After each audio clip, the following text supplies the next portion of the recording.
I'd like to tell you a story about grasshoppers. Yes, grasshoppers. When my children were 10 and 13, we went to Oaxaca, Mexico for a Spanish language immersion program. We were going to spend a month in Mexico. We were living with a local family. They were providing our room and board, which meant we were going to need to eat food that was not familiar to my children for about a month. So being the mother that I am, I said, you know guys, we have to eat everything that's offered. We need to be good guests, and we can't be fussy about what we eat. And so for a month, we ate all kinds of new foods. We didn't have the same food twice. We had amazing food, and my children ate everything that was offered. Even foods that when we got home and I made the same recipes, they didn't want to eat them. So we were all pretty excited to have lived in this household with this family and be good guests. However, the day before we left, our señora said, you know, yo tengo una sorpresa. I have a surprise for you. And she didn't understand any English, and we were still just new in our understanding of Spanish. So I said, oh, what is it? And she said, champolinas. Well, I didn't know what that meant. So I looked it up in my handy dandy little Spanish dictionary, and it said grasshoppers. So I said to her, well, where are they? And she brought a big bowl. She had a bowl of grasshoppers. So I'm already getting a little bit worried about this. And so, but they were dead. That was a good thing. Because really, I know in some countries, people just pick bugs off the ground and eat them, or at least that's the rumor. So at least these were dead. And they smelled a little like garlic.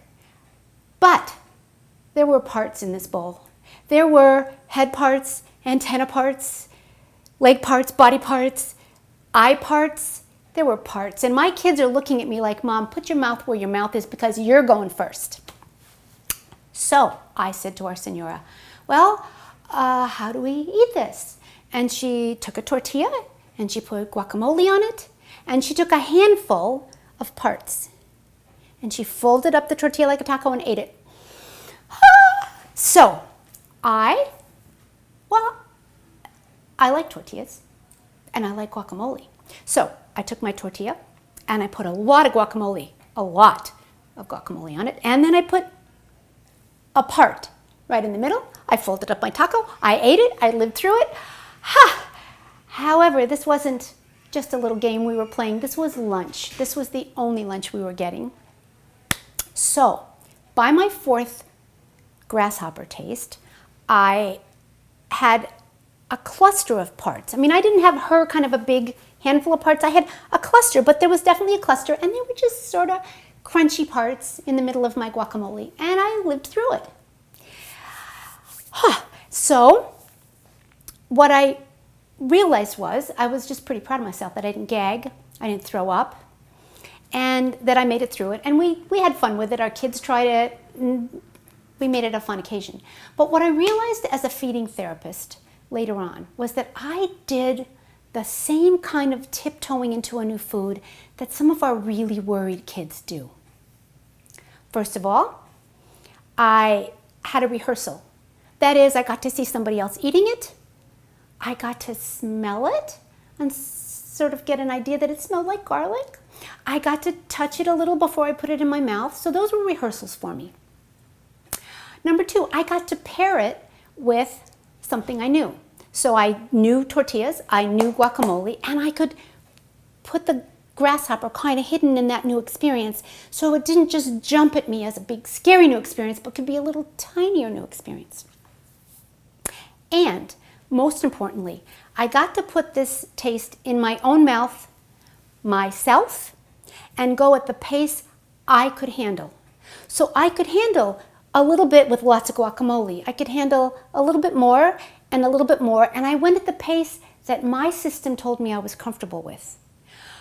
I will tell you, if you had taken a spoonful of grasshoppers and said, here, open your mouth, here's your grasshoppers, and you would plop them on my tongue, I would have gagged. Probably I would have actually vomited.